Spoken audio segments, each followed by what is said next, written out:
All parents know that preschoolers have some very odd ideas. Tonight, this will glow in the dark, Emma. Not, as we've already seen, about how the world works, but about what they and others think. I'm not drawing a picture. In fact, even parents don't realize what a very strange mental world little kids inhabit. All right, you know what? This is University of Toronto psychologist Philip Zalazo about to play a card game with 3-year-old Jonathan. The object of the game is to see if Jonathan can sort the cards using a simple rule. And in the shape game, if I show you a boat like this, I want you to put it into this box. But if I show you a rabbit like this one, I want you to put it over here. Look, here's a red boat. Which box does that go in? Okay. Boats go here, rabbits go there in the shape game.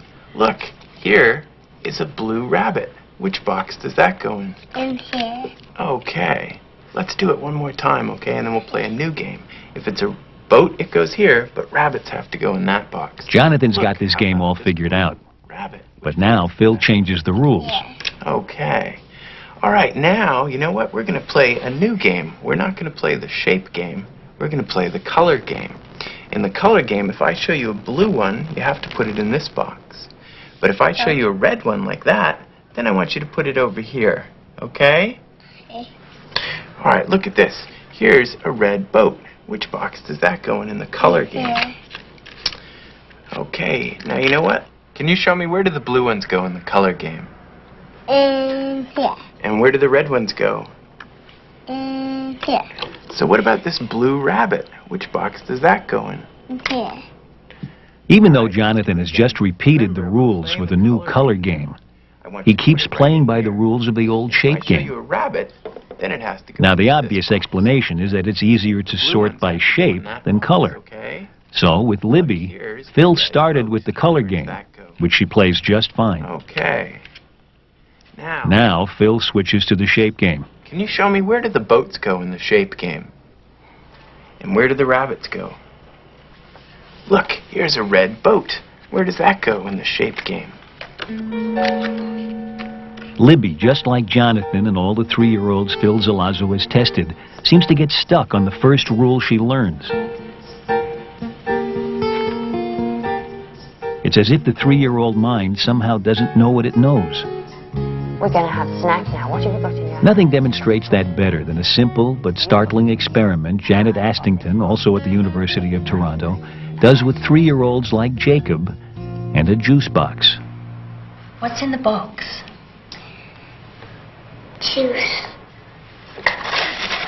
Oh, look at that. What are they? Jacob calls the ribbons ropes, which is fine because it's the next question that counts.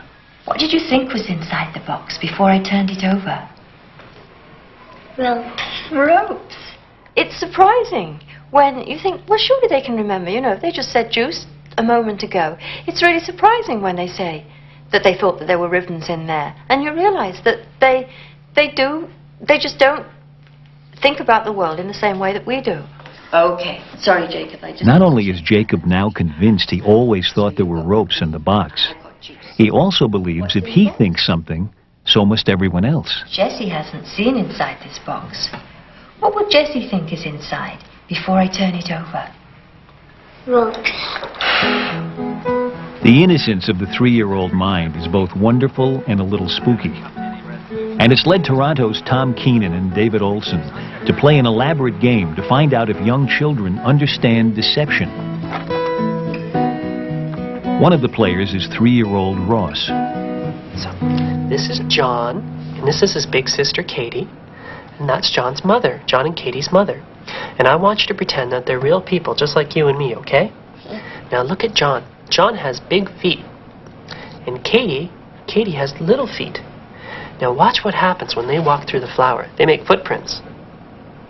Okay. Do you see the footprints they make? Now, can you tell me which footprints are John's footprints? Which ones did he make? That's right, those are John's footprints. Okay, now can you point to Katie's footprints? Which ones did Katie make? Very good. Okay, now, what we're going to do is I'm going to tell you a little story about Katie and John. I just have to take their shoes off. The story takes place in the family's kitchen. Mom spilled flour all over the floor while baking the muffins that John and Katie now can't wait to eat. So they ask Mom if they can have some muffins. But Mom says, you can't have muffins right now. Dinner's almost ready. So Katie and John go back to their bedroom. Now, Mom hears the phone ring. So she goes downstairs to answer the phone. And when she's downstairs, she can't see us and she can't hear us, okay? Okay, now, you know what Katie does? Katie decides she's going to take some muffins. So here comes Katie. But before she takes the muffins, she puts on John's great big shoes. Tom spells out for Ross exactly why Katie switches shoes. So here goes Katie. She put on John's shoes so she'll leave big footprints in the flour, and so that the mom will think John took the muffins. Okay? So here she goes. Now Katie grabs the muffins. She eats them all up. Now Katie hears her mother coming back, so she runs off to the bedroom. And here comes Mom. Now Mom sees that the muffins are all gone. And Mom also sees the big footprints in the flour. Now, can you tell me who ate the muffins? Which one ate the muffins? Was it Katie or was it John? Katie. Right. Did Mom see Katie eat the muffins? No, she didn't, did she? Okay, now are there big or little footprints in the flour? Are those the big ones or the little ones? Big ones. They're the big ones, okay. So does John. Okay, so who will Mom think ate the muffins? Will she think it was Katie or will she think it was John? Katie. Okay. Despite apparently following the logic of the story every step of the way, Those back here now. Ross still can't see that Mom doesn't know what he knows. It's a big mess. This belief that thoughts in your head are somehow public knowledge, that what you think everyone thinks, is almost the definition of childish innocence. Mr. Monkey. Watch this wonderful example with psychologist Joan Peskin and 3-year-old Jacob. You're going to choose one of the stickers, and he's going to choose one of the stickers. But he always chooses first, and he always wants the one that you really want. He doesn't care if you're sad. Let's put Monkey into another room so that he doesn't know which sticker you really want. Okay. You tell me, which sticker do you really like? Which sticker do you not want?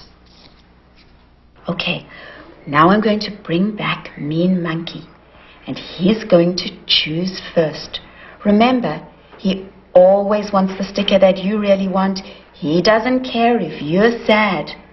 So think of what you can do or say so that he doesn't get the one that you really want.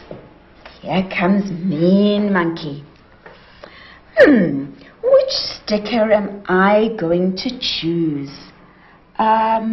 Jacob, which sticker do you really want? Oh, well then I'm going to take that one. So you get to take this one.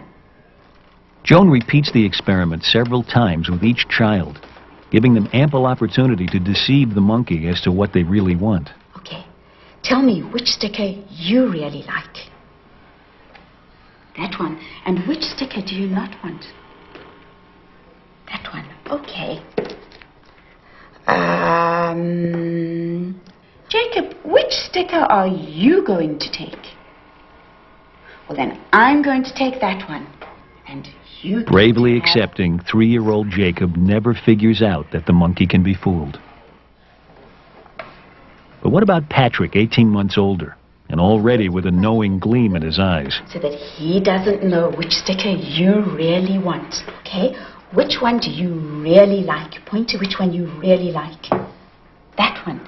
And which sticker do you really not want? Which is a yucky sticker. That one. Okay. We'll leave those stickers there, and I'm going to bring in Mean Monkey. Let me see which one I want. Patrick, which one do you really like? Oh, well then I'm going to take that one, and you get to have that one. I have my fingers crossed. Patrick has also crossed a threshold into the adult world. He's now old enough to know that he can think things that others don't, that his thoughts are his alone. From about 4.5 to 5, they suddenly and rapidly get that knowledge. They begin to think about other people's thoughts. They begin to think that somebody can think something different from what they know, that people's thoughts vary, are private, may be incorrect. People can have false thoughts about something that they know to be true. Once you understand that, then you can explain all sorts of things about why people do things which seem strange to you. They're looking for things, and you know that that's not where they are. It also means then that you can understand how to surprise people, how to trick people, because once you've made this split between the mind and the world, then you can think about people's minds and manipulate the way the world is so that they come to believe certain things about it. Teachers, parents, and grandparents are endlessly trying to fathom the minds of the very young. It's no wonder we find it so fascinating and so frustrating. They really are not like us at all.